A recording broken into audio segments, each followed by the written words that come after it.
এই দেখ রাসেল, মোটা হালকা ভাঙা সাইকেল চালাচ্ছে। এই মোটা হালকা জলদি যা, নাহলে আমাদের বাইকের নাম খারাপ হবে। এত বড় অপমান! দেখ না, একদিন নিনজা স্টুয়ার নিয়ে ঘুরবো। ম্যানেজার, আমি একটা বাইক কিনবো, এই বাইকটার দাম কত? তোমাকে দেখতে তো একদম ভাঙা ফার্নিচারের মতো লাগতেছে, আর তুমি বাইক কিনবে? এই ম্যানেজার, দেখিস একদিন আমি এই বাইকটা কিনেই নিয়ে যাব। আমি এতগুলো টাকা কোথায় পাবো? ও, থানোসকে তো আমিই হারাবো, আর 1 কোটি টাকাটা আমার হবে। আসো আসো আসো, থানোসকে হারাও আর 1 কোটি টাকা নিয়ে যাও।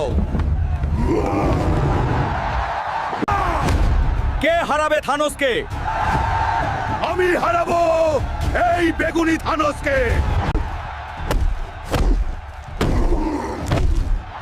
বন্ধুরা, তোমরা সবাই জলদি লাইক, কমেন্ট আর সাবস্ক্রাইব করে দাও, যাতে আমার শক্তি ফিরে আসে আর আমি থানোসকে হারাতে পারি।